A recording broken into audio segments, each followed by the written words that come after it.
There we go. Chapter 23. In chapter 22, life started coming back to normal. Small little pieces of normal were coming back in. The trolley car, the electric trolley, which isn't electric powered, but it's still moving around with a horse pulling it, is starting to happen. Water came back, and everyone was excited about that. The Uncle Nate's house is getting put back together, and now they're thinking about repairing or building from scratch Ezra and Josiah's house. Mama and Aunt Julia stayed busy heating water for hours that evening, and after supper, every male in the house got a tub bath. I leaned back in the soapy water, not wanting to get out, but all four boys banging on the door, I had no choice but to towel off and make way for them. "It's about time," Lucas said. I laughed. "Since when did bathing become your favorite pastime?" His face puckered in a frown. "Since half the world's mud ended up in Galveston's Island?" Later that night, I slid between crisp sheets fresh off the line and closed my eyes. If the scent of jasmine could have drifted through the windows right then instead of death and smoke, I might have imagined myself back in my own bed. I thought about Ella Rose lying with Kate in Will's bed, just yards away under Aunt Julia's bedroom windows, and I wondered if she ever lay awake thinking of me. Well, look at a little bit of love starting to come back in the story here. The convent bells rang Sunday morning, but out of the dozens of churches in the city, only a few could hold services. Wind and water had swept away steeples, shattered windows, and ripped off roofs. Mama insisted that I read a few verses from the Bible before breakfast. "A little something to think about on God's day," she said. But I was thankful she didn't ask us not to work. With all that needed to be done, it seemed to me that God, above all, would understand. After breakfast, Josiah and I cobbled together a sled to pull behind Archer and headed out to find usable lumber. Ezra made us promise to stay close by and to be always watchful of the militia. But with so much wreckage around, we didn't have to go far. The hardest part was freeing good boards from the twisted rubble. The boys let loose pitiful groans when we told them we needed more nails, but they went right to work pulling and straightening, and easily kept up with us, attacking each new load of boards as soon as it arrived. By the end of the day, we'd hauled enough used lumber to give us a good start on the house, but it was clear we'd need lots more.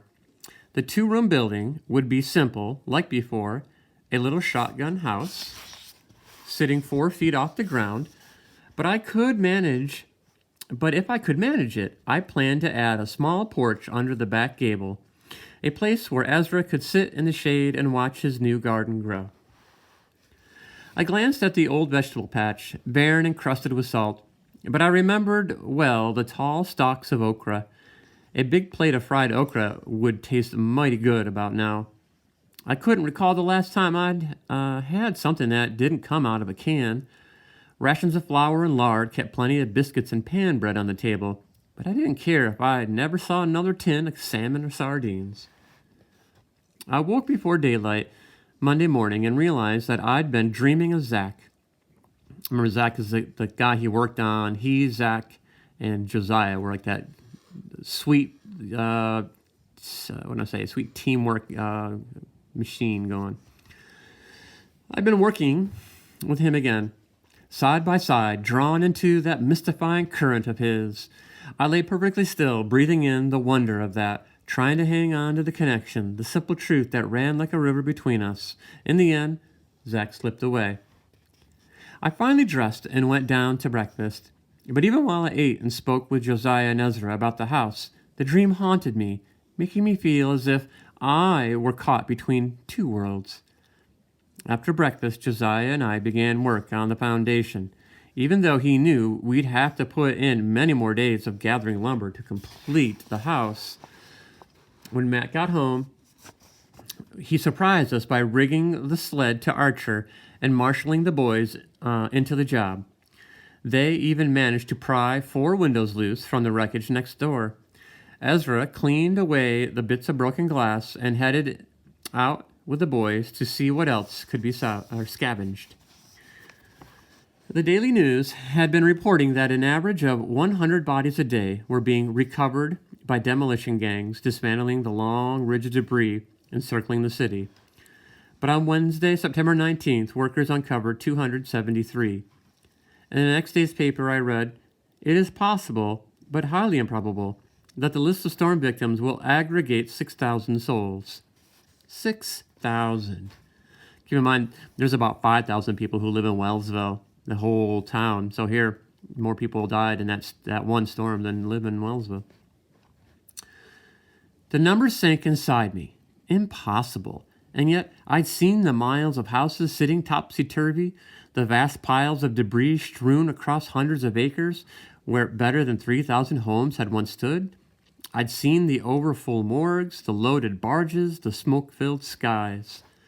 Maybe 6,000 wasn't an impossible number after all.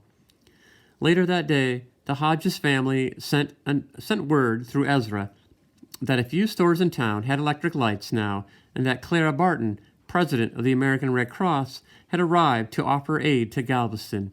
We heard, too, that important people like Joseph Pulitzer and William Randolph Hearst were sending help, and that contributions had begun arriving from people all over the country.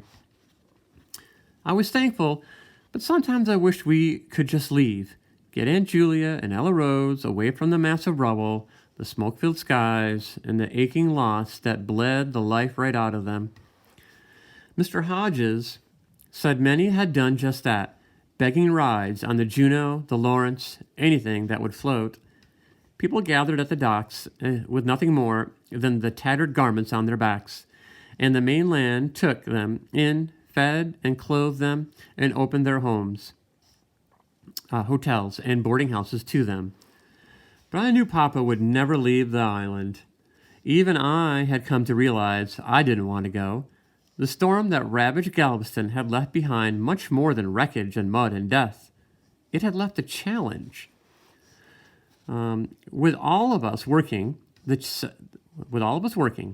salvaging and building went quickly. My dream about Zach stayed with me throughout the steamy days, a reminder of all that was possible, and soon Josiah and I fell into a rhythm of our own. Words dwindled, no longer needed, and the hot hours passed without notice. By Thursday evening, we both knew something had changed between us. We set the ridge row on Ezra's house, then climbed down to wash up for supper. I reached for the soap and saw Josiah toss me a curious glance. "What?" I asked. He shrugged. "Strange is all." "Strange?" He shrugged again. "Only as time ever worked like this, it be with Mr. Zach." I slowly lathered my hands. "Yeah, me too."